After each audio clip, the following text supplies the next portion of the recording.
Hello, myself Sanjay Tiwari. Welcome to Maths on Track, सबका गणित Mathematics for all of you.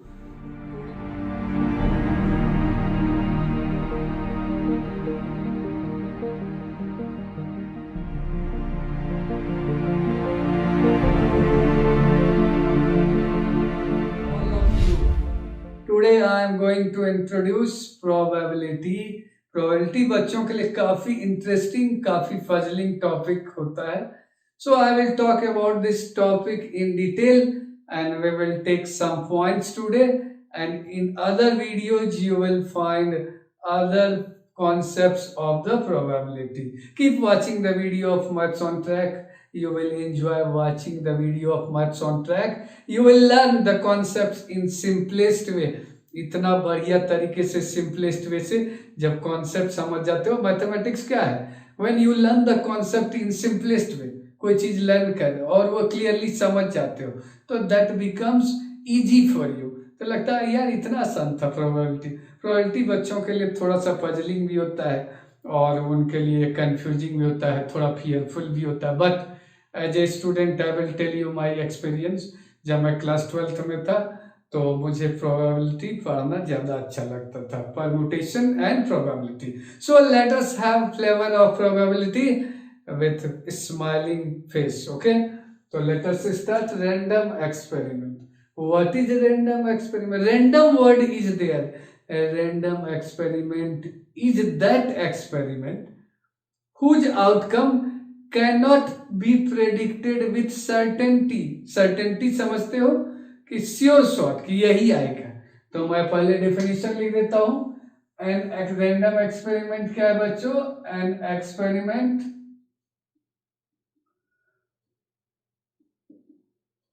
whose outcome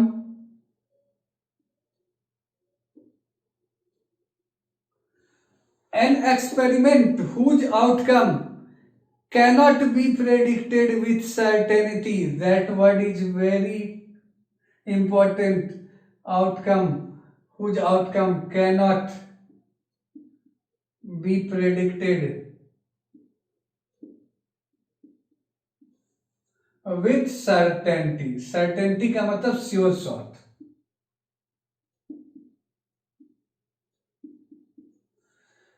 तो certainty is very certain होना चाहिए, sure shot. तो ये नहीं कर सकते कि यही आएगा. You are not sure which outcome will appear. तो an experiment whose outcome can not be predicted with certainty is called a random experiment.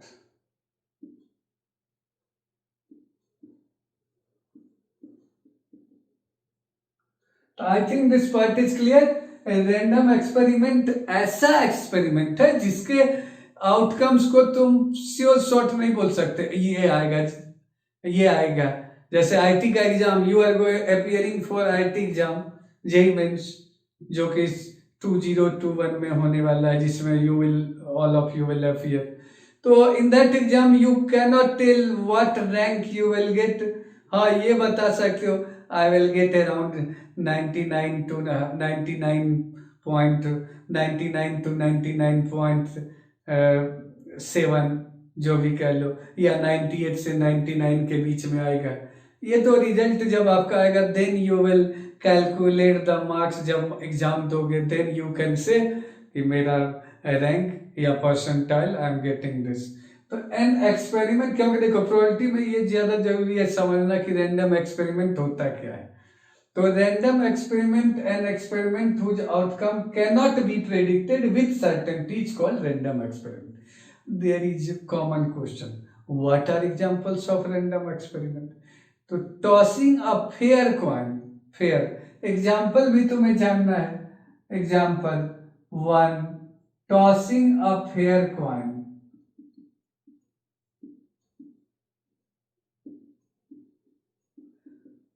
Fair coin means coin में कुछ छेड़छाड़ नहीं की गई है. बाइस्ड, अगर छेड़छाड़ कर दिया तो बाइस्ड बोला जाता है. Fair coin means fair coin में a one side is head other side is tail. तो we call that coin as fair coin. जैसे एग्जाम फेयर मीन्स से देना है तो उसको बोलते हैं tossing a fair coin is a random experiment because we cannot predict the outcome with certainty whether head will come or tail will come. Certainly नहीं कर सकते, ये तो चांस तुम लेते हो, हाँ हेड आएगा, हाँ टेल आएगा, तो this is tossing a fair coin. Second example I am taking throwing a die.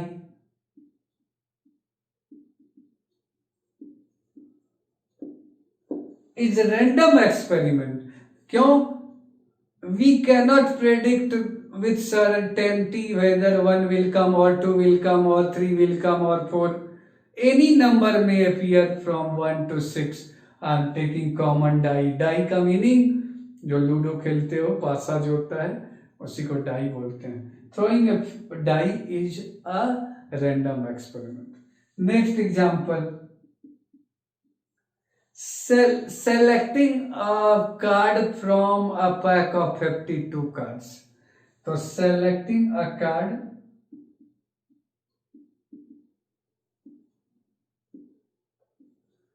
from a pack of 52 cards. So this is also random experiment. So I think it is clear random experiment. We will take lot of example on random experiment. और हम लोग जब random experiment को समझ जाएंगे तो हम लोग उससे दूसरे टॉपिक में सैंपल स्पेस को स्टडी कर लेंगे. तुम ऐसा भी random experiment का एग्जांपल ले सकते हो. एग्जांपल 4, एक बैग है, दिस इज ए बैग, ठीक है. इस बैग के अंदर रखा है 4 red balls, 5 green balls, 7 white balls. A bag contains 4 red balls, 5 green balls, 7 white balls. Selecting a ball is selected, a ball is drawn from the bag. So this is a random experiment. Which ball will appear we do not know. It may be either one red, or that may be 1 green, or maybe 1 white. So this is a random experiment. So random experiment is very important part in probability and it is initial concept we must know clearly. ठीक है, random experiment समझ गए, जिस experiment में तुम्हें outcome को बताना है और सर्टेनली तुम नहीं बता सकते, शॉर्ट नहीं बता सकते, उसको बोलते हैं random experiment. Now we will take sample space, second point, and we will take some examples also. Now we will talk about sample space. Sample space क्या होता है? We should know. Sample space is set of all possible outcomes. I am writing. What is sample space? The sample space is set of all possible outcome. देखो, in probability we generally use sets. Concept of sets को हम लोग use करते हैं. तो set of all possible outcomes, set of all possible outcomes.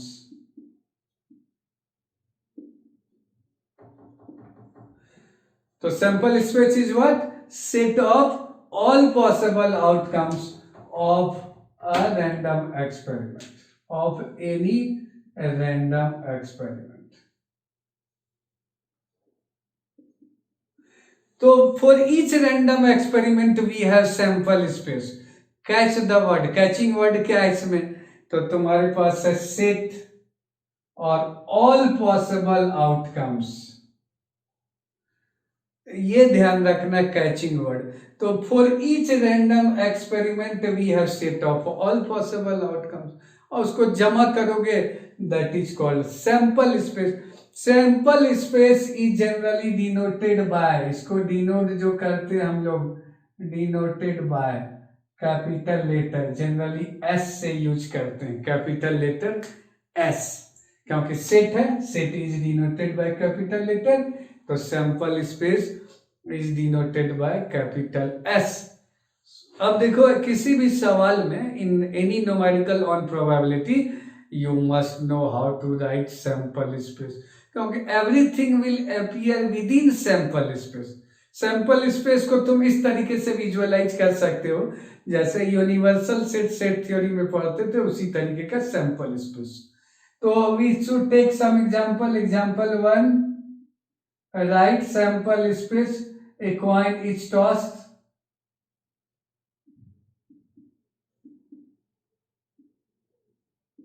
Right sample space. So when coin is tossed, we have two possibilities: either head will appear or tail will appear. So we have two outcomes: either head, H for head, either tail, T for tail. दो चीज हो सकता है, either head और tail.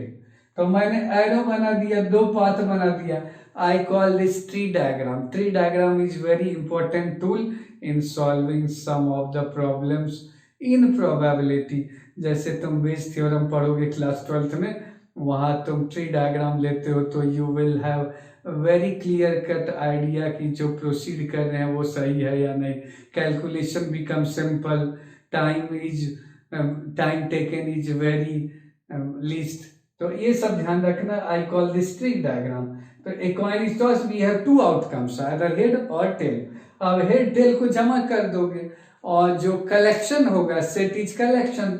So sample space for this is H, T. दो output है. तो sample space consist of two elements, H, T. H for head appears on the upper face. T means, capital T means tail appears on the upper face. Second example, अगर दो coin को toss करते हो, to coins are tossed. अब किसी ने कहा right sample space. तो देखो ट्री डायग्राम से पहली दफा देखो एक coin, you toss one coin two times और two coins at a time. Listen carefully. एक क्वाइन को you toss a coin two times, twice, और you toss two coins at a time. In probability they have same sample space. तो मैं इस तरीके से करने जा रहा हूं. पहली दफा जब तुमने थ्रो किया तो H आएगा या T आएगा.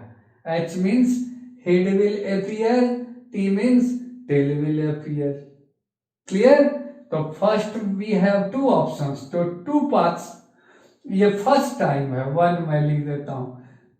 और दूसरी बार फिर थ्रो करोगे तो एच टी हेड टेल इससे कनेक्ट होगा, फिर हेड टेल कनेक्ट होगा. ये जो पाथ है, चार पाथ है तुम्हारे पास. ये ट्री डायग्राम का मैंने कॉन्सेप्ट लिया बच्चों. तो we have four paths and these are elements of sample space. तो एच एस के अंदर क्या लिखोगे? तो एच एच, क्योंकि दो नंबर अपीयर होगा, दो लेटर्स अल्फाबेटिकल लेटर्स अपीयर होगा. तो वी हैव फर्स्ट पाथ, यहां से देखो एच एच, यहां से देख सकते हो वी हैव एच एच.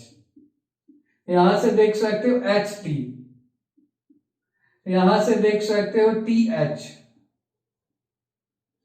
यहां से देख सकते हो टी टी. क्लियर हो गया? तीसरा एग्जाम्पल मैं लेने जा रहा हूं, third example, example 3. A die is rolled.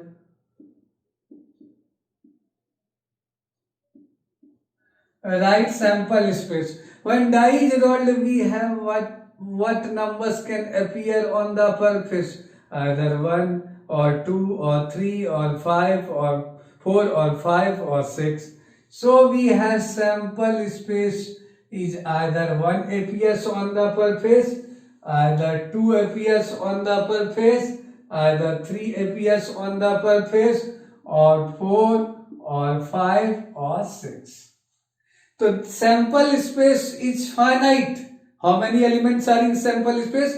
In class 11 set theory you have learned cardinal number, counting of elements of a set. कितना एलिमेंट है? 1 2 3 4 5 6.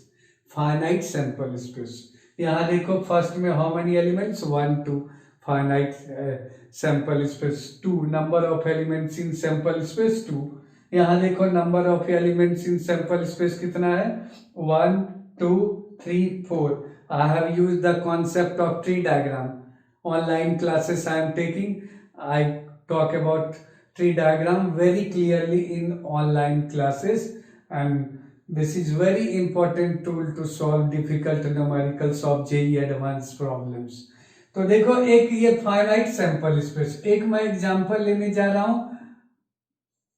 A coin is tossed till head appears on the upper face.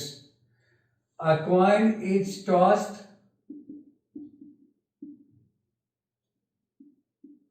till head appears on the upper face.